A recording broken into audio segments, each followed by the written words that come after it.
দুষ্টু কোকিল ডাকে রে কুকু কুকু কুকু কু, মনে বাঁশি বাজে রে কুকু কুকু কুকু কু। হায় আল্লাহ, আমি আমার পাইয়াটারে লইয়া কি যে বিপদে আছি। আমার কাজে কামে একটু সাহায্য করে না। কোথায় যে কি আর টিকটক করতেছে আল্লাহ জানে। ওর বাজান মসজিদে ইমামতি করে, আর তার মাইয়া হয়েছে টিকটকার। মাইয়াটারে লইয়া যে এখন আমি কি করি? রেহেনা, রেহেনা, মারিয়া কই? ওরে তো বাসায় দেখতাছি না। মারিয়া আজ মাদ্রাসায় যাইব না? আসসালামু আলাইকুম। আপনি আমার জিগাইতেছেন কে? আমি কি জানি আমনে মাইয়া মাদ্রাসায় যাইব না যাইব? এইটা তুমি কি কইলা রেহেনা? মাইয়া হইল তোমার, আমি কি তোমারে না জিগাইয়া পাশের বাড়ির ভাবিরে গিয়া জিগামু? তো কি কমু? আপনার মাইয়া আমার কথা শুনলে তো আপনি দেখেন গা গিয়া কোথাও গিয়া টিকটক করতেছে। কি কইলা রেহেনা? ও আবার গেছে টিকটক করতে? মাইয়াটা তো আমার মান সম্মান রাখলো না। আমি মসজিদের ইমামতি করি, সবাই আমারে কত সম্মান করে, আর এই মাইয়াটার জন্যে আমার সব মান সম্মানের 12টা বাইজা গেছে। রাস্তাঘাট যেখানে পায় সেইখানেই টিকটক শুরু কইরা দেয়। আমি এখন এই মাইয়ারে লইয়া কি করুম? তুমি কিছু কইতে পারো না রেহেনা? তা আপনি আমার কি করতে কন? আমি করে নিষেধ কম করছি, কিন্তু আমার কথা শুনছে সে। কতবার নিষেধ করছি, তুই এখন বড় হইছিস, তোর বিয়ে শাদী দেওয়া লাগবো, এখন আর টিকটক করতে যাইস না রে মা। কিন্তু কে শুনে কার কথা? আমার কথার কোনো পাত্তাই যায় না। দেখেন কে গিয়া বাড়ির পেছনে মনে হয় রাস্তার মধ্যে গিয়ে টিকটক করতেছে। যান গিয়া নিয়ে আসেন। এরপর নাসির হুজুর চলে গেল বাড়ির পেছনে তার মেয়ের খোঁজে, আর সেখানে তার মেয়ে মারিয়া ভাইরাল গানের সাথে টিকটক করছে।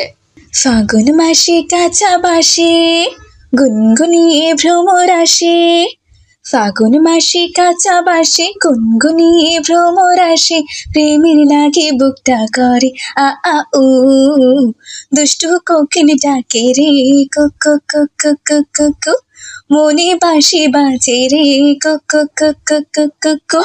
হাই সুবহানাল্লাহ, নাউজুবিল্লাহ নাউজুবিল্লাহ, এসব আমি কি দেখছি? ছি ছি ছি ছি ছি, এই মেয়েটা কে? এই মেয়েটা কি তোমরা চেনো? হ্যাঁ আপু চান, চিনি তো। ইনি হচ্ছে মারিয়া আপু, আমাদের মসজিদের ইমাম সাহেব নাসির হুজুর আছে না, ওনার মেয়ে। আমাদের মাদ্রাসাতেই পড়ে। কি বলছো ফাতেমা? এই মেয়ে মাদ্রাসায় পড়ে, এদিকে সে আবার হিজাব পরে টিকটক করছে? হ্যাঁ আপু চান, মারিয়া আপু তো অনেক দিন থেকেই টিকটক করে। তাই টিকটক করা নিয়ে মাদ্রাসার হুজুররা খুব বিরক্ত।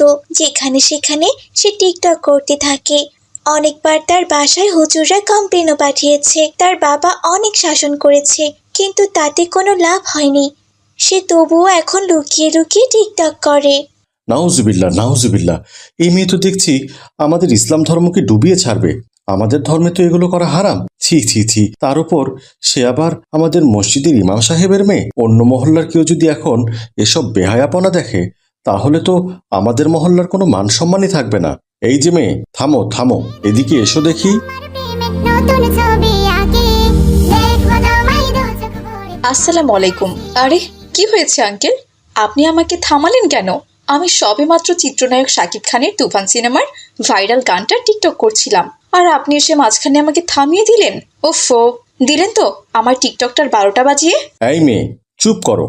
তোমার এসব বলতে লজ্জা করছে না? কিসের ভাইরাল গান? হ্যাঁ, আর তুমি এরকম হিজাব পরে মহল্লার ভেতর কি শুরু করেছো? তুমি টিকটক শুরু করেছো কেন? আরে আঙ্কেল, এসব আপনি আমাকে বলছেন? আমাকে এসব কথা বলে কোনো লাভ নেই। আপনি টিকটকের মর্ম কি জানেন বলুন তো? আমার টিকটকে কত মিলিয়ন ফলোয়ার আছে আপনি জানেন? 2 মিলিয়ন ফলোয়ার হয়েছে আমার। আর বোরখা হিজাবের কথা বলছেন? এই বোরখা হিজাব পরে টিকটক করি বলেই তো আমার এত এত ফলোয়ার হয়েছে। সবাই এটাকে ইউনিক মনে করে জানেন। আমার মতো বোরখা হিজাব পরে তো আর অন্য কেউ টিকটক করে না, আমি প্রথম। এজন্য সবাই আমার ভিডিও দেখতে আসে। ছি ছি ছি ছি ছি, তোমার এসব কথা বলতে লজ্জা করছে না? তুমি হিজাব পরে টিকটক করছো, আবার সেটা গর্বের সহিত বলছো। হিজাব কি টিকটক করার জিনিস? তার উপর শুনলাম তুমি নাকি আমাদের মসজিদের ইমাম সাহেবের মেয়ে। তুমি তো এই মহল্লার মান সম্মান একদম ডুবিয়ে দিবে দেখছি। আরে রাখুন তো আঙ্কেল আপনার মান সম্মান। মহল্লার মান সম্মান ধুয়ে কি আমি পানি খাবো নাকি? টিকটকের মর্ম কি সেটা যদি আপনি একবার বুঝতেন, তাহলে আপনি ওই দাড়ি টুপি পরেই টিকটক করা শুরু করে দিতেন। আর এই যে আপনার ছেলে মেয়ে, ওদেরকেও টিকটক করতে বলতেন। টিকটকের মর্ম আপনি বুঝবেন না। আপনি যেখানে যাচ্ছেন যান না, আমার কাজ আমাকে করতে দিন। তখনই সেখানে মারিয়ার বাবা নাসির হুজুর চলে এলো। মারিয়া তার বাবাকে আসতে দেখে দৌড়ে সেখান থেকে পালিয়ে গেল।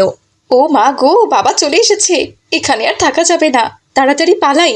ওই মারিয়া, দাঁড়া কইতাছি, দাঁড়া, তুই কোথায় পালাইতাছস? হ্যাঁ, আজকে তোরে আমি এই লাঠি দিয়া মাইরা তোর শরীরের সব চামড়া তুইলা নিমু।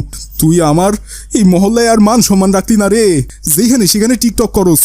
হায় আল্লাহ, এই পাজি মাইয়াডারে নিয়ে আমি কই যামু, কি করমু? আসসালামু আলাইকুম নাসির হুজুর, এই মেয়েটা আপনার মেয়ে? ওয়ালাইকুম আসসালাম আব্দুর রহমান ভাই। আমি এই মাইয়ার হতভাগ্য বাবা, জানি ভাই। এখন আপনি আমার এককারি কথা শুনাইবেন। শুধু আপনি কেন, যেই মেয়ের এই অবস্থা দেখবো সেই আমারে অনেক কথা শুনাইব। কতদিন আমি এই মাইয়ারে বারণ করছি, বুঝাইছি, টিকটক করিস না, টিকটক করিস না মা। আমি মসজিদের ইমামতি করি, আমার মান সম্মান থাকে না, কিন্তু কে কার কথা শুনে? আমি কোনো কাজে বাড়ি থেকে বের হইলেই এইখানে সেইখানে গিয়া টিকটক করতে থাকে। সেটাই তো দেখলাম হুজুর, আপনার মেয়েকে দেখে মনে হলো সে একটা অসুস্থ মেয়ে। কেমন অশ্লীল অঙ্গভঙ্গি আর লাফিয়ে লাফিয়ে টিকটক করছিল, তাও আবার হিজাব পরে। এটা কোনো কথা হুজুর?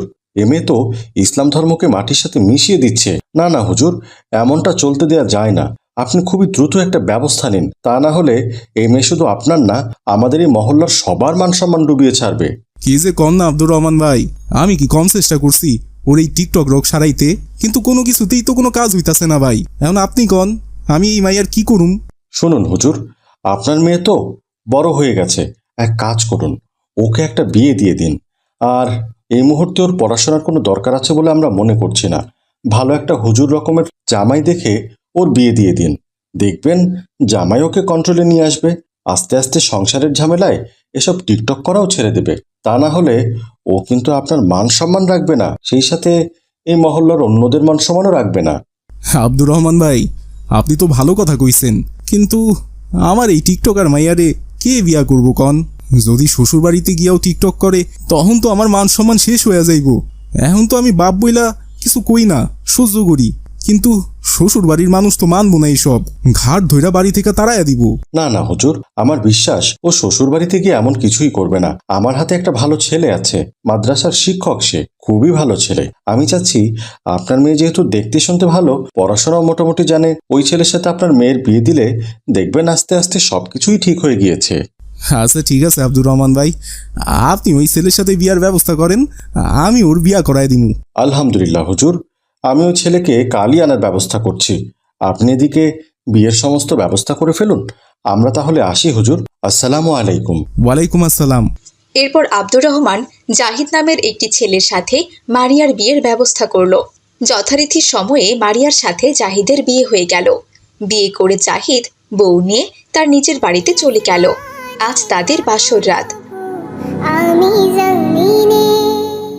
হ্যালো ভিউয়ার্স, আসসালামু আলাইকুম। দেখুন আপনারা, আমি এখন কোথায় আছি। কি আমাকে বাসর ঘরে দেখতে সুন্দর লাগছে না? আরে এটা কি কমেন্টস করেছে? হ্যাঁ, এটা কি ফেক বাসর ঘর আপু? আরে গর্ধব, ফেক বাসর ঘর কেন হতে যাবে? হ্যাঁ, এটা আমার রিয়েল বাসর ঘর। রিয়েল রিয়েল, বুঝতে পেরেছো? টিকটক মারিয়া যেমন রিয়েল, আমার বাসর ঘরও তেমনি রিয়েল।